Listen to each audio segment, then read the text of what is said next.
Hello, my name is Rob Whitbread, and it's my privilege to serve as the director of the School of Communication at Cleveland State University. And I also have this opportunity to welcome you to the masterclass series that's offered by the Levin College of Public Affairs and Education at Cleveland State University. So today's session is the third in a series of master classes, and this is a very innovative and very interesting series of guest presenters, guest lectures, where we have the opportunity to learn from the experience of experts in a variety of different areas. The focus is on career types of conversations. We're looking for questions from students, questions from colleagues about the experiences, and we're looking to really tap into what people have learned above and beyond textbook type knowledge, and what we can how we can benefit from the mistakes as well as the positive experiences people have had. So this is being recorded, so if you did miss the first two sessions, you can certainly view those, and we would invite you to do so on the college website. And this session, of course, is also being recorded and will be available as well, so you can circulate this to students, other colleagues as well. So really, today I am very happy to welcome Mr. Alok Gupta, who is an expert in the field of telecommunications, information technology, and the general topic of his discussion is going to be on applications of operationalization excellence principles. He can explain what his grounding is in Six Sigma and how he has applied these and utilized these things in the telecommunications industry. So currently, Mr. Gupta is serving as the Senior Vice President of Sales at Newt Global Corporation, focusing on digital transformation services and products to, generally speaking, the North American market. His background academically: bachelor degree in mechanical engineering and master's degree in operations research from Case Western Reserve University. He has spent a lot of his time previous to his current role at AT&T Lucent Technology in various sales and technical leadership roles. So with that, I would like to welcome Mr. Alok Gupta. Thank you. Can we get to the presentation mode? Thank you. Hi, my name is Alok Gupta, and I have about 40 years experience in telecommunication. In fact, I came from India about 42 years ago in Cleveland, and I was a mechanical engineer from there, but then I decided to do my master's in operations research at Case, and it's the Case where I found my first job, and we'll go in a little bit into it. But just wanted to highlight the fact that you have my name, you might have my email address, as well as a phone number. So if you have any questions or you want to touch base with me, you can always reach out. With that, let's go forward. Here is the outline of the talk that I'll be giving you. There's an introduction on myself, and we'll just touch base on telecommunication industry a little bit, so you have a little bit primer on that. So you have a context of where I'm really coming from. And then there are two examples from my life that really, I think, will help you get to the conclusion page, which is really the focus of this talk. And what we will be doing, there would be really about 5 areas of consideration that I will leave you with a recommendation. That's what you will see coming throughout this process is, again, make yourself relevant in what you do and have fun. With that, you have to keep your mind and ears open all the time, so that you can find areas where you can contribute towards improvement that becomes your own. You have to think creatively. If there is a solution, if there is a problem, there is a solution behind it. You have to always look for that. And then, of course, you need to collaborate and create teams to solve those problems, because you will not have all the expertise. That's a critical part. And also, the one last thought I will leave you with is partial solutions are also good solution. You may not find a 100% solution to a problem, but if you're able to solve a 75-80%, I think you have got a good solution in your hand. So keep something in mind. And you will see there's the first example is really from very technical environment, and the second comes from a business challenges that we were working with Verizon. So we'll go into some of that. Just as to reiterate, again, I have a BS in Mechanical Engineering and Masters in Operations from CASE in 1983. And again, I've had a span of technical and sales. Sales I didn't have a lot of respect for, but I've been working. I started actually my career with AT&T Bell Labs in development, and I soon found out that development was not something that I enjoyed sitting behind a desk. Soon I migrated to system engineering, where I was able to do requirements and start meeting customers, large customers, and develop new services for them. That's when I got about 5 patents in AT&T. And I was working through in 97, around 97, yeah, it was time frame that I was working with Lucent Technologies in defining all the consumer services that went into a Lister network. And that's when they came in and they said, Alok, we would like you to join us. And that was my transition to sales. And after being worked in sales, I think everybody should get some experience in sales. And one of the critical reasons why sales is so important is that's where you learn where rubber meets the road. That experience tells you how to be creative. You're always looking to solve problems, because if you're not able to bring revenue, then you're not relevant. So that was a very, very good experience for me, and we'll look at some of the examples. And sales was also very good. I was able to go to Europe for almost 3 years, in Germany and UK, establish a complete sales organization, and then come back. So it's been a very rewarding experience. So let's go forward and talk about telecommunication industry by itself. Now, telecommunication industry by itself used to be a utility. It was governed by the government. It was governed in the sense that you were not allowed to make profit. Whatever your costs were, they will add a certain on top of it, and we used to get paid. Things were very good when we joined Bell Labs. We were able to go to any conferences or any places, pretty much write our ticket and go. So again, if you look at this industry, the way it started was all telephony industry. We were required to provide telephones to the household, whether in rural or urban areas. Things has evolved quite a bit. As computers started to come in, of course, switches were mostly computers, but with advent of computers, AT&T wanted to get into computers, and there was a breakup of AT&T because it's supposed to be too large into 7 marbles and all. But basically, they went into from wire to wireless, and they started getting into media also. So if it's a mesh of course, telephony, internet, and those services that they are providing. Now, their competition is not just them, but they're also cable companies that are coming into it. So they have to stay updated. And again, keeping these telecom company and getting into is very high because of the wireless spectrum that they have to buy, which is quite expensive. Now, just one thing I want to say, one more thing about telecom is there are 2 aspects of it, right? Telecommunication, if you look at it from one perspective, it is really being able to keep the infrastructure together, which includes switches, routers, and other things, and a connectivity. That's one part, that's telecom, and providing services. There's a second part of making sure that the service you're providing is going to be up and will be up there for people to use all the time. They have a reliability of 99.99 something 7. And to provide that, you have to have infrastructure to support those services by sort of OSS systems, which is operation support system, where you're able to monitor the network both proactively and as well as if there's some fault, then you're able to fix it. So those systems are there. Those systems are usually managed by IT.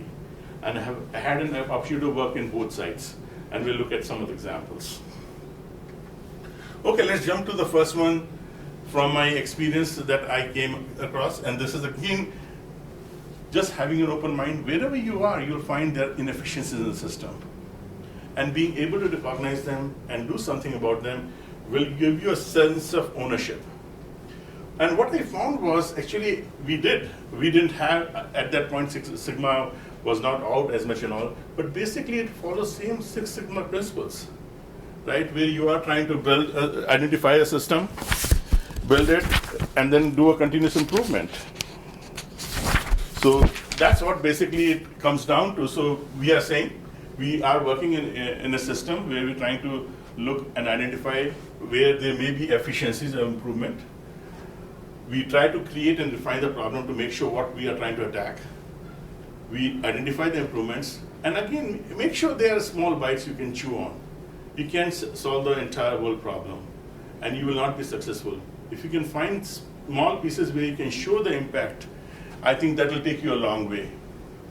And one of the things, if you are always looking out and trying to do improvement, I think it's always a good idea to go have a sponsor. He'll take a lot of the roads. Anything you do, there's a politics involved. You can't get away with it.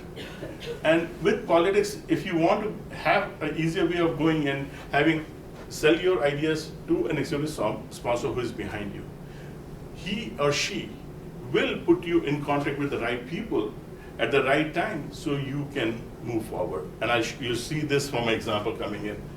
And again, anytime you have example, you'll have to prove it. You would have to prove with proof of concept and a business case.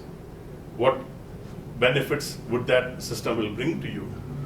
And then once you implement the solution, then you can go out and further refine it and add other parts to it and go. And what that does to you really is you become sort of person in yourself. You have a team of people who support of you. You're going after one thing or another. Nobody tells you what to do. You're able to define your own destiny, and people love you for that. So you'll see here that a little bit more. So let's look at this. In AT&T, just a background, we just talked about you have on one side telecom, which is routers, switches, and others that you want to maintain, and connectivity, which is always being in an environment, it will break. So there is two sides of it. One is you have looking at the systems where you have to monitor them for faults and performance, both reactive and proactive maintenance, right? To do that, whenever a new provider of equipment comes in, you have to make sure they're integrated and they're connected to your system.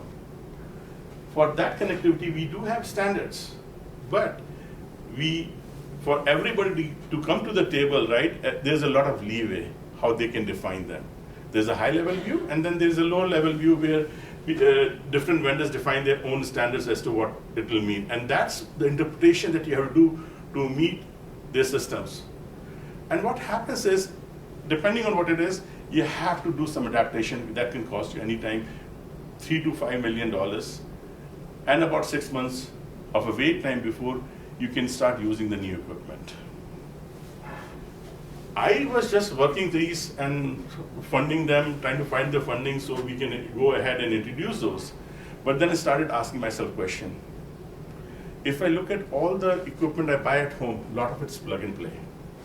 Why can't I make it plug and play? That started a discussion. I found some people who were expert at fault management and performance. I started talking to them, and they said, no, they can do it easily. And the good thing was I had AT&T behind me, so I could put my weight with the vendors of AT&T. So I told them, basically, I didn't do much really, to be honest with you. I took the exact fault standards. And I said, for example, there is something called severity of the fault. The first time you see it, it's low, then it keeps increasing, it's not getting resolved.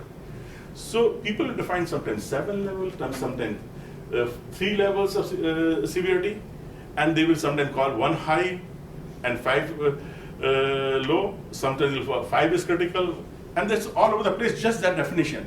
I said, no, you will have severity, but you have 5 levels of input that you can give, and they are fixed. You will not change it. I started doing that to fault management and found about 80-90% of those fields that I'm getting are common. It's only 5 or 10 or 20% where, depending on the equipment that you had, you would be changing it. I said, fine, let's simplify it. You can send me these in the standard format, and others you can send me in add-ons as a name value pair. Once we did that, we found, hey, the day one equipment came in, we could plug it in, right? Start maintaining it, And then we'll have next 3-4 months where we'll add the enhancements to it. That was a big change. That gave us a huge value in terms of saving 3-5 millions almost. Came down to like 100,000. And plus the amount of time we saved to start getting introduced into the network. Again, you have seen it's not going to be easy. Like I said, there will be obstacles all around the way. Like I said earlier, there's politics here, right?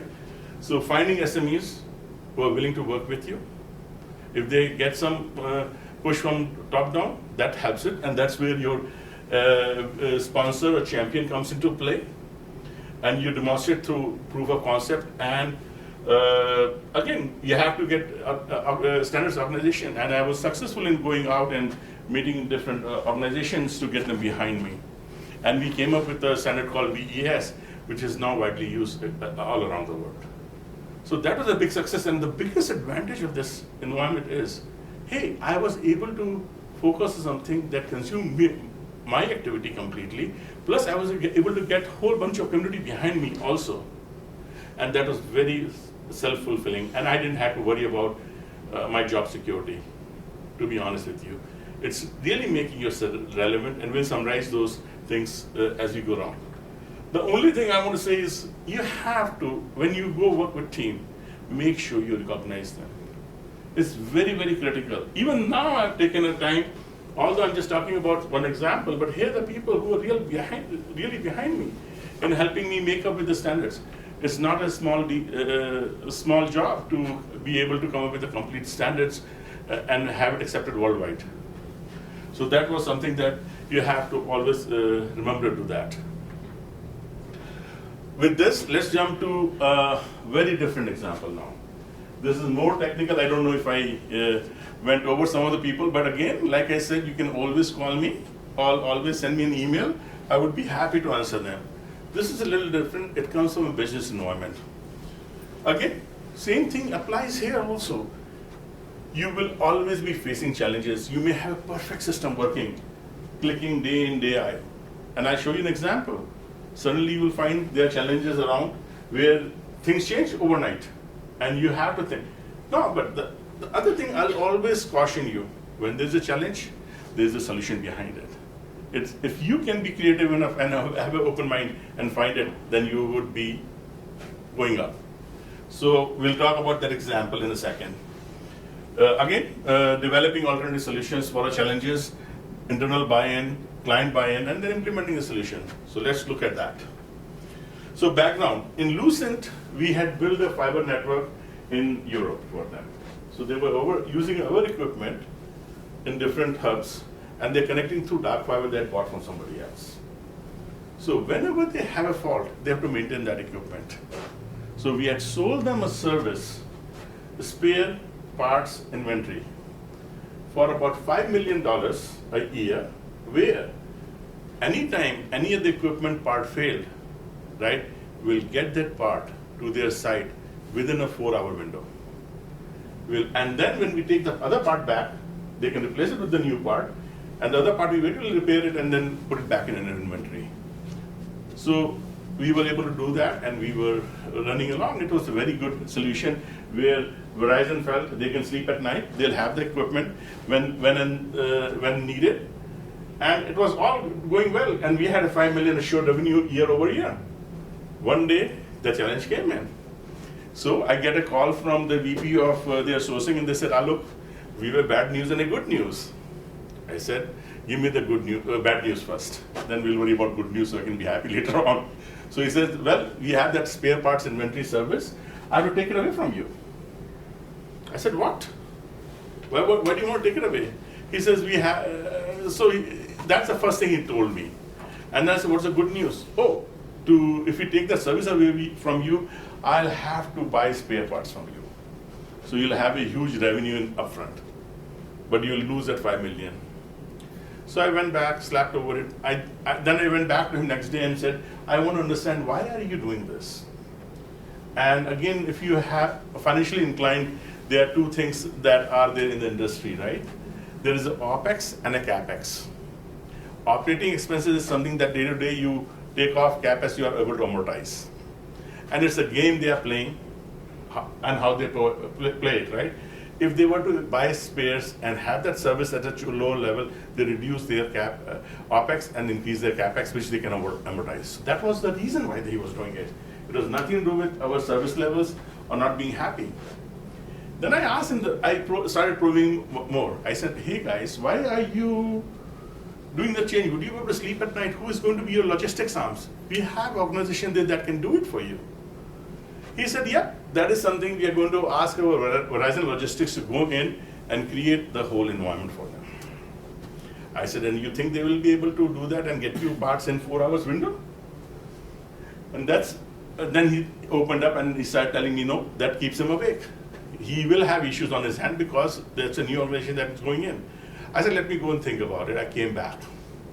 Before I wanted to give him a solution, I wanted to think it aloud within my organization. So I went back and said, hey, why can't we do one thing? Is we can sell them the spare parts and we give the logistics. I knew the price point. They were going to pay $2 million to Verizon Logistics to do the service for them. And then I went back to my same people who were providing the service. I said, well, how about you get a revenue of 10, 11 million upfront, and then you provide the service as 2 million. And first challenge came in is they said no. And nobody tells you why. That's the biggest issue. Nobody tells you why they're saying no. So I had to go further, go up the ranks, and then talk to VP. Why are you saying no to this? It's a perfect solution to me. He says, no, Alok, the reason is once they buy the spares, they expect us to manage the spares based on the serial number. And the reason we were able to provide service earlier was because we were not managing by serial number. We had a pool of spares from all the customers, and we can get them on the site. The minute they assume that we have to do it, the minute they ask us to do it by serial number, it's no more service that we can provide at the cost we have quoted them. I said, that makes sense. I said, how about, my next response was, how about I get you waiver to that? The waiver will be, they will buy the spare parts, they'll not ask you to maintain it by serial number, but when they want to, they're done with the services, the only thing you have to do is take out the space on the pool and give it to them, what they had bought earlier. Once I said that, suddenly they were looking for revenue because they get benefit by getting new revenue in the organization, right? They agreed. Once they agreed, then I went back to client and said, hey guys, let's do this. And I sweetened the pie with them. I said, listen, I won't even charge you for repair of those spare parts which you would have to pay if you were to buy repair parts and then if they have to be done. And they loved the solution and they jumped on it. So basically, I'm sorry, I should have gone to this page first. So that was what I did. In this page, you see that there's out-of-box thinking where they came back with the solutions. I was able to come up with a solution which met their needs, plus I was able to keep the business within ourselves, right? And of course, we met the challenges, internal challenges, where I was able to convince the folks that no, keeping the service is really a good option for us. I'm just trying to take a look at the time. Yeah, I should be closing. That's a perfect timing. So let's just keep. I said that I wanted to really focus back here. Of all my experiences, I think you want to stay yourself relevant. When I mean by relevant is you want to have fun. If you're not enjoying your job, then you will not do well. One of the ways you can stay relevant and enjoy your job is look for ideas. Keep your mind and ears open. You'll always find areas of improvement. That's where you will make your mark, right? So if you can come up with, and again, never go with challenges or problems. Have a solution ready for that. Do that internal, that upfront homework, and if you go with that, people will be there to support you. And again, you'll have to think creatively, but you're working in that environment, in the ecosystem. You should be an expert. If you're an expert, you should be able to do that. And then, of course, get people behind you. Collaborate. That shows your leadership qualities. And having your people behind you, you solve a larger problem and you have a lot more input. It's critical to the game. And of course, the other thing I would say is we a lot of time make mistakes in trying to solve the entire problem. No, you don't need to solve the entire problem. If you can get me 80% solution to lower my pain point, it's a good solution. Focus on that. If you follow those 5 traits, I can guarantee you a success in your career as you move forward. That's all I had, folks. And like I said, you can always reach out to me if you have any questions or even comments. I would love to hear them. Any questions? So you mentioned, you had the power of AT&T and Lucent behind you when you went to your vendors to say, hey, we'd like these. That time I was at AT&T. It was not AT&T. Lucent. Lucent was the vendor. Okay, AT&T. Oh, Lucent was the vendor. Okay. Yes. So you went to Lucent and said, hey, guys, we'd like these parts of work. We'd like these routers, let's say, or these switches pre-configured in a certain manner. And you had the weight of AT&T behind you. What do you think the likelihood of getting someone that doesn't have quite that weight to work with their vendors to get that pre-configured solution? So let me answer in 2 parts. Okay, sure. Having that weight is always, because the first thing from any development shop is they're used to their ideas of doing things certain ways. They don't want to budge. And the reason I knew where I was going, so I had a lot of discussion with them and discussing, hey guys, this is to your advantage. You're going to solve money because now you have a stack of pack developed now, which you can drop with each product because it's standardized. I'm going to ask for it every single time. I said, if you want to sell me your product, and the second, having a weight of AT&T behind, I told them, basically, my management stood up with me. You either listen to Alok and give us this thing, otherwise we are not buying from you. And we are billion-dollar equipment buying power, which was behind it. In the beginning, there was a lot of hesitation. It took me almost a year to get them to comply. Not just them, it was Nokia, which is now Lucent. It was Ericsson, Siemens, all of them. They did comply eventually. But then what happened was I was also going to standards body. And there's a lot of stress on open standards, right? So that's where they started adopting some of my ideas. And once vendor did develop it, they found the value too, that they could just have that stack develop and drop it. It's less development for them and less testing.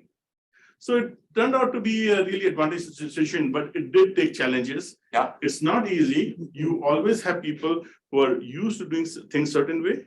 They'll always try to slow you down. Yep. That's true with the nature as it goes, right? Any other questions?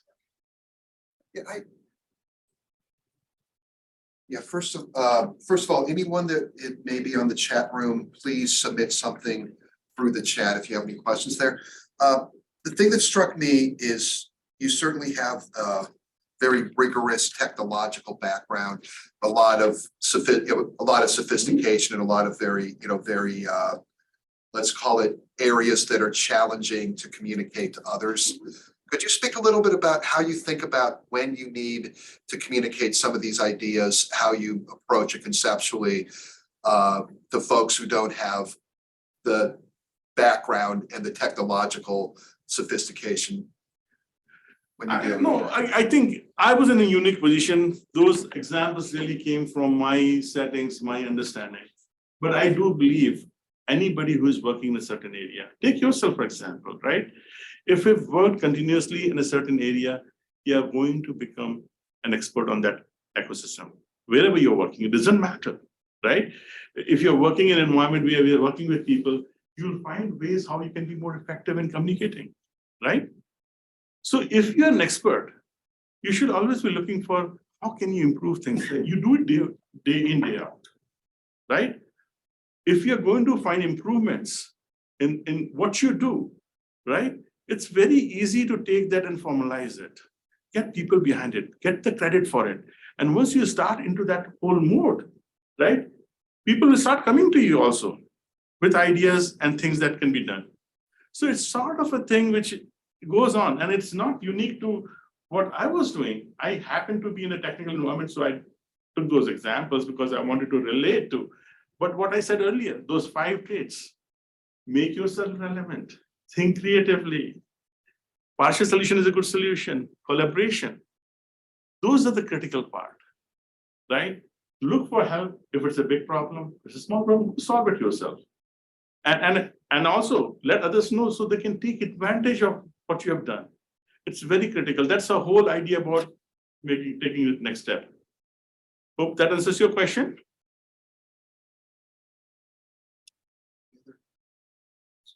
So, and you kind of alluded to this already. What pragmatic advice would you give to somebody graduating right next week, next month, starting out in their academic career? What should they be looking at next year, 5 years from now, 10 years from now? What would you recommend that people face? Excellent question. Yeah. As you go in the beginning to the workflows, right, you're going into a new environment. Focus on learning. Focus on making sure that you understand the ecosystem that you are in, right? Once you understand it, then you will be able to come with ideas of improvement, unless you understand. So be passionate about what you do, right? If you're passionate and you're doing things, you should be expert at it, and nobody should know more than what you would know, other than other people, your colleagues. And if that's the case, there are always areas of improvement that you can find, and that comes later. So you're absolutely right. As you go into the workplace, be passionate, focus on learning, make sure that you understand everything there is to learn. And as you are doing that, you'll get ideas. If you have an open mind, you'll get ideas where you can really impact on improvements. Go ahead. You spoke specifically about sponsorship earlier in your presentation. So how do you, what would you recommend to a person new to their career to identify a sponsor? That's good. That's a good question. You'll have to find, as you get into an organization, you'll be meeting people, right? There are people you will click with. There are people you, of course, you'll not click with. The people you click with start creating a bond. A lot of the large organization I know, they do with the people who join them, newcomers, they do assign mentors at step level, 2-step level, or step level mentorship. They do have programs. That's one way of starting. Others, you'll have to seek out networking. You have to go out, meet people, and find, and then talk to them sometimes about the ideas you have, and they will help you. People are genuinely are here to help. If you go and ask them for help, they're more than happy to. Trust me. As long as you're asking for help and you're genuine about it, right? You go and ask, they will be there to help you, and they'll be able to guide you as to what they, because they feel that it's like, for example, in my current role, right? I'm sort of getting to my retirement, and I'm starting to work with Case West, and I'm mentoring students also. Not that I have to do, I'm getting anything out of it, but it's just a self-satisfaction that I can derive out of that. So mentors, as long as you ask honestly and openly, there will be people there to help you out. Especially get the person who understands what you're trying to do and where you want to go. Take it. Your management, your supervisor may be there, who might be the starting point for you. So yeah, that's a tricky, but still you have to go find somebody. Anything else? One of the things is you spoke about the 5 principles that are timeless over the course of a career.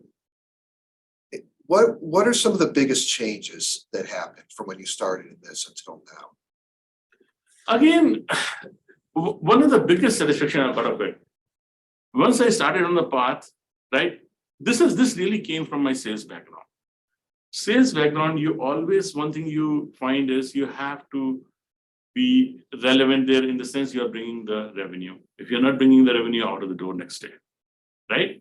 You have to establish a relationship with your customers. You have to always be on your feet of thinking how you can solve their problems. That's how you'll get new revenue, right? So when after my sales, this thing, I came back to AT&T in a SME role for service assurance, right? Once I was there, my whole attitude had changed towards it. I'm not going to just sit there and do the job. I really want to make something out of it, right? And I was always thinking about how can I add value to what I do. Once you have that mindset, right, you're looking for ideas and things for improvement. Once you do that, you trust me, after a year with AT&T back, nobody was asking me what to do, what and when to do. I was generating my own work and I was able to get it done and to get recognized for it. That is the big advantage of being in that area where you're adding value to the ecosystem you're in.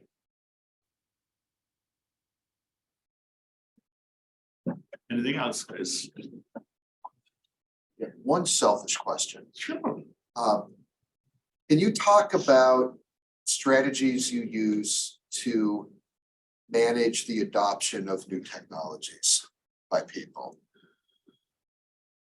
That's again a tough one because people in my life I found that people don't want to go to, especially the older ones, right? The newer ones I can see they'll play around and they can adopt the technologies much faster. But the people who are in the industry and they're used to doing their ways don't want to change. And I'll give you one good example. A friend of mine is a doctor in India and he is a radiologist, right? So he finished his medical degree. And went out to do something different altogether. He wanted to get into acting and all those things. He tried several years for that. And then he realized, no, I have to go back to teaching. And now he suddenly realized that he has to retrain himself. There's so much a change in technology. But guess what the advantage was?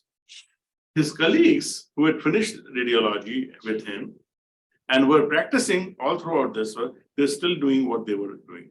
When he started retraining himself, he learned all the new technologies that were there. Now suddenly he's more sought out after guy than everybody else is, right? So you're absolutely right. There are challenges, but sometimes you will find people around you in networking that will be looking to experiment with you and listen to you. So you find them and then things, people get behind you in that whole process. But it is a difficult task, no doubt about it. You're absolutely right. No one strategy, I would say. I have a question from the chat. Yes. And the question is, are there resources that you would recommend for us to continue the discussion? Books, articles, research that you would recommend? And it depends on what you're working on. So again, if you are in my industry, I can recommend you a lot of different things. I can give you 4.2 examples in telecom and all. But depending on where you are coming from, yes, you have to be aware of when you look for ideas for improvement, right? You have to be aware of what exists in that network. And yes, you have to read up things and be aware, no doubt about it, right? That goes without saying. Otherwise, and again, if you think there are things that you are facing and you're irritated about it, talk to your friends, talk to your ecosystem, talk to your networking. They will give you ideas. You don't have to have all the learning from there. There are things that you can collect from many different places. Of course, if you do read articles and papers and all and do your own research, Google is a good way to go about it. I do that all the time. When I want to learn a topic, I'll go to Google and search it, read a little bit. And the next thing I found out, if reading becomes boring, I go to my friends, start a discussion on it, learn a little bit more. Then I have a way of learning more about it. So it's a continuous process of learning that does have to go through, you have to go through, one has to go through. Excellent. Any other questions? Comments? Okay, thank you. Yeah, if not, again, thank you so much for sharing your background and wisdom with, and especially your willingness to make yourself available to anyone that may view the podcast for guidance and advice on various sorts of things. And of course, we would recommend that everybody strongly consider taking Mr. Gupta up on that offer. We would also remind you that all of these podcasts are available for distribution and viewing at everybody's leisure. And the next one of these sessions is going to be coming up on April 4th at 11:30, which is, for those of you who aren't aware, that's the common hour at Cleveland State University where scheduling conflicts are minimized. This topic will be focusing on a person-centered approach to trying to address homelessness and having a meaningful community impact. And the presenters will be from the Northeast Ohio coalition on the homeless. So of course, all are invited to either attend the presentation or watch the viewing of the presentation as well. So with that, any final words you would like to? No, just add, one Mr. comment. Gupta? I've asked and I've said that, yeah, you can share the presentation, the PowerPoint. And guys who want to get a little bit insight, I've tried to put notes together behind each of the presentations so you can read up. And then if you have questions, send me an email, call me up. Either way will be what works. I'll be happy to help out. Excellent. Thank you so much.